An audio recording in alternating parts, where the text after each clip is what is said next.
This is so sad, you guys. I don't understand. And, you know, just shows you that some of the friends I've had, that their dads were like sheriff or a police officer, and both of the ones of their dads that passed away were from a domestic violence, when they went to a domestic violence call. So they are dangerous calls. They're like one of the most dangerous, from what my friends were telling me that their dads would tell them. So this just happened in, I think, Minnesota, just not too long ago. Oh, it's just so sad. And thanks for joining us. Tonight, flags in Minnesota have been lowered to half-staff, honoring 2 police officers and a paramedic shot and killed today. It happened after an hours-long standoff with a gunman in the Minneapolis suburb of Burnsville after a domestic abuse call. Another officer was wounded. Governor Tim Walz called it, quote, horrific, adding, "We must never take for granted the bravery and sacrifices of our police and first responders." Tonight, a solemn procession as the bodies of the slain officers and paramedic were moved from a Minneapolis hospital in preparation for their funerals.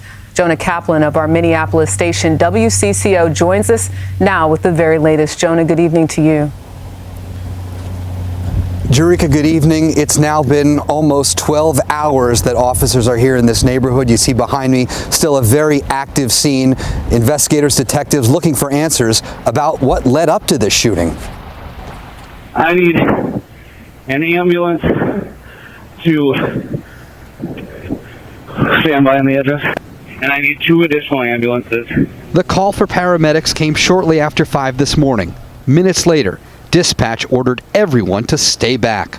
Medics, please back off. Medics, back off and turn off lights.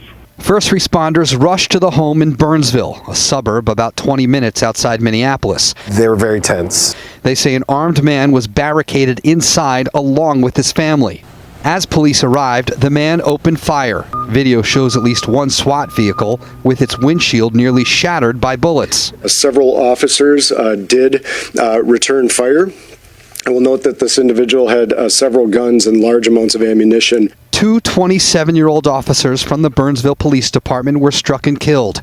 A paramedic who rushed to the aid of one of them also died in the shootout. They know they have to give up their life sometime, and they do it anyways. State investigators confirmed the suspect died in the confrontation with police. However, family members in the home made it out safely. 7 children inside of the home from ages 15 to 2. It's a very troubling situation, and we're glad they aren't hurt as part of this. And again, a third officer struck by gunfire. He was rushed to the hospital, but the good news tonight, he's expected to make a full recovery. Jerika? That is good news. Jonah Kaplan, thank you. Oh, that's so sad. I'm so glad that the family is at least alive. 7 kids. Oh my gosh. Well, we'll be saying some prayers for them.